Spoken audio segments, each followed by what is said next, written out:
Friday morning, my phone buzzes. It's Dave Keegan. Dave and I played basketball together at Carolina.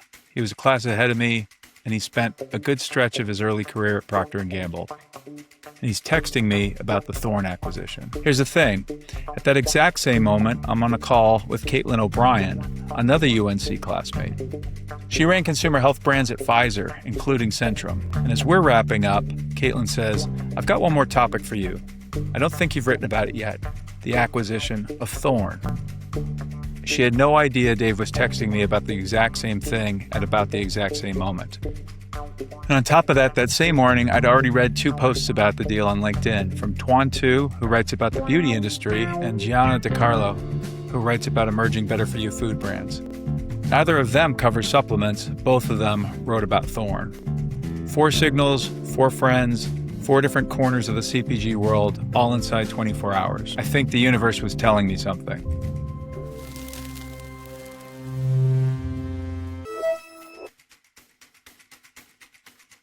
The marketing landscape is shifting faster than anyone predicted. The old maps don't work.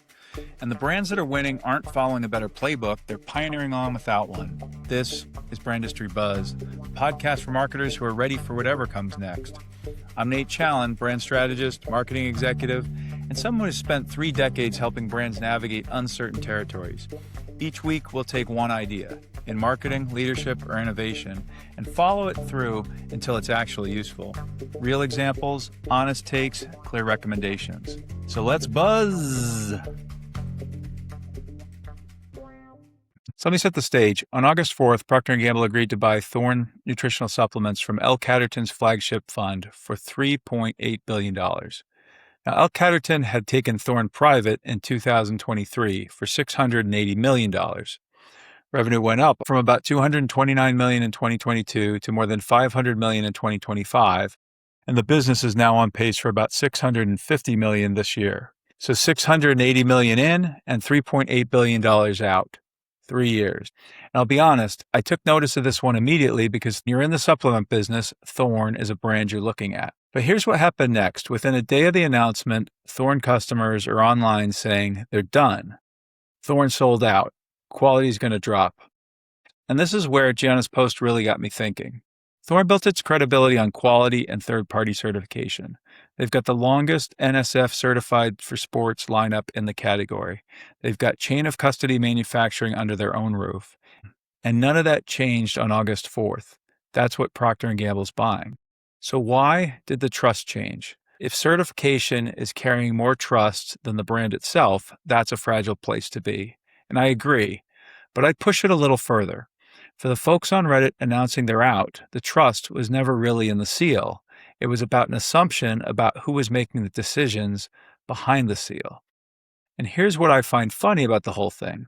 To me, the moment to worry about Thorne was 2023. That's when a private equity firm bought it with an exit clock running. 3 to 5 years and out. And then nobody flinched. Because for better or worse, L Catterton doesn't mean anything to the average supplement user. But Procter & Gamble does. Now, this is not the first time P&G has done this. In 2010, they brought Natura Pet Products, Innova, Evo, California Natural, and Karma. Natural pet food sold through a limited number of specialty stores and, importantly, through veterinarians. That's a practitioner channel, a vet recommending food to an owner that is the same structure as a clinician recommending a supplement to a patient. And listen to the founder's parting quote at that time. This could be pasted straight into last week's press release. Quote, "It's time for the right company to take our brands to the next level of growth. P&G is that company." The backlash in 2010 was the backlash now. One pet watchdog site led with, and I'm quoting, "breaking and heartbreaking news." So here's the part I want you to sit with. The general perception is that when a big corporation completes an acquisition, they're going to change the formulas and water down the claims to cut costs and boost profits. The reality is often the opposite. The big corporation usually has a higher standard of proof and a lower risk tolerance than the business they just bought. These companies live in the crosshairs of government regulators, consumer advocacy groups, and tort lawyers. So often the claims the acquired brand were making weren't really supported by the science. or at least not by the new owner's higher bar on the interpretation of that science. And maybe the label ingredient wasn't quite accurate under the new owner's standards either. And it doesn't have to be because anybody was intentionally misleading at the old company. It's just they had a different standard and a different level of staffing and a different level of scrutiny. And they got away with it because they were small enough that no one was paying close attention. So in the Natura case, Procter & Gamble had to fix it. They changed the labels, and the customers accused them of cheapening the product because they were already worried about it. All right, let's talk about whether Procter & Gamble is even the right home for Thorne. Haleon was reported to be an early bidder for Thorne, and some people would say a consumer health company is the more natural owner for a premium science-based supplement brand. I don't think that's right, because supplements have to be marketed very differently than over-the-counter drugs. When you sell Advil, you're selling symptom relief. The same with Ocalax, the same with Allegra. Somebody's got a problem, they take the product, and pretty quickly they know whether or not it worked. Supplements don't work that way. Whatever benefit exists shows up after prolonged, consistent use, with the right dose, with the right diet, taken at the right time of day. You're asking somebody to change their behavior today for an outcome they're going to experience gradually, and maybe never really notice. So the closest corollary isn't the medicine aisle, it's anti-aging skincare, where you commit for 6 weeks before a fine line moves. Or honestly, it's toilet paper, where the functional difference is pretty thin, no pun intended, and the marketing job is to make wiping your butt mean more than wiping your butt. Those are businesses P&G has been running for a very long time. So where do I land? I'm optimistic. I think Procter & Gamble is a good steward here. They buy to hold. They've been running the belief business for decades, and when P&G makes an acquisition, my instinct is that they've done their homework. I'll say out loud, that's my bias, not really analysis. In ready terms, 2 drivers are doing the work in this deal. Thorne built relevance that bought the growth. This used to be a boomer category built on prevention. It's now Gen Z and millennial category built on performance. Sleep better, more energy, handle the anxiety, train harder. They also elevated the price through their distinctiveness, the practitioner relationships, the certification stack, manufacturing under their own control. That took 40 years, and it's not something you can create at speed. But if I do have reservation, it's this. Winning in supplements is closely tied to a willingness to operate in the gray space around claims. Big companies take less risk there, and for good reason. And that's one of the reasons so much of this category's growth has come from smaller players who are less restricted.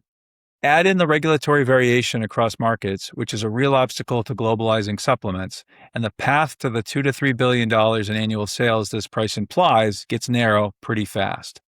Frederick Fernandez, who does the sharpest FMCG deal analysis I read, puts Thorne at roughly 5.8 times sales, and by his estimates, science-led, digitally native brands are clearing 5 times revenue. Mainstream supplement portfolios, meanwhile, sit nearer to 3 times. While all these big deals are going on, Nestle is actually reviewing its mainstream assets, and Clorox left the category altogether. So Procter & Gamble just made the biggest bet among the big companies in this space.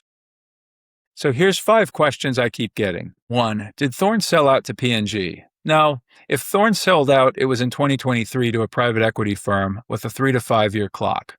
What happened on August 4th was the opposite move. A buyer who intends to own this brand for decades. The reaction is running backwards from the risk. 2. Did P&G overpay? Probably. If you measure against the category, 5.8 times sales is the top of the range. And there were multiple bidders, which is usually how you end up above the range.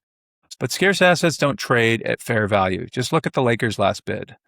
There are a lot of supplement brands and almost none at this size with this kind of credibility. It's also worth noting who signed off. Sailesh Jejurikar became CEO of Procter & Gamble on January 1st and added the chairman title on August 1st.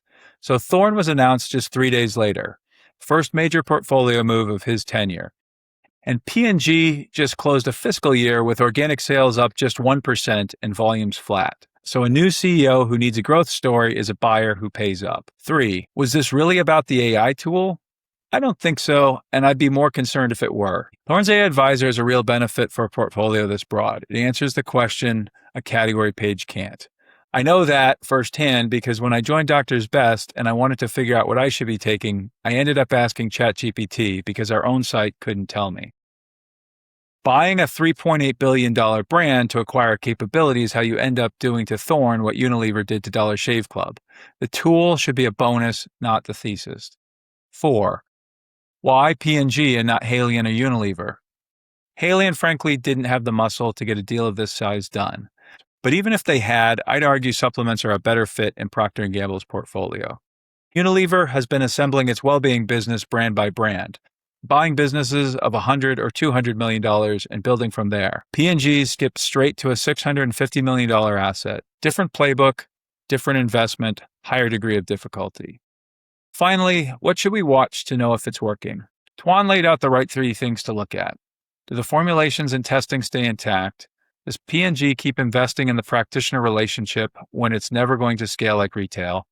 And does the brand hold its science-first premium position, or does it blur into general wellness? Those 3 areas will tell you long before the label does if this is a relationship that's built to last. So Dave did have one more question for me. He asked for a deep dive on how often these acquisitions actually work versus how often they end up like Snapple or Dollar Shave Club. Frederick's answer is that history says 4 or 5 will disappoint. That's not a comfortable number at the 5.8 times scale. But Natura points at a failure mode we don't talk about much. Sometimes the big acquirer doesn't cheapen anything at all. Sometimes they just clean it up. And the customer reads the cleanup as a betrayal. Thorne certifications didn't change. The trust did. P&G picked up a brand that took 40 years to build, and deserved or not, that trust gap may be the biggest thing they have to handle with care in order to deliver the growth this deal demands. So are they ready? That's it for this week's Brandistry Buzz. One more idea to help you navigate whatever comes next. If this episode made you think, subscribe wherever you're listening so you don't miss what's next. And come find me on LinkedIn where I'm posting between episodes, trends, takes, and the occasional things that I'm still figuring out. Prefer to read? Brandistry Buzz is also a weekly newsletter on LinkedIn and Substack. Links are in the show notes. I'll be back next week. In the meantime, stay ready.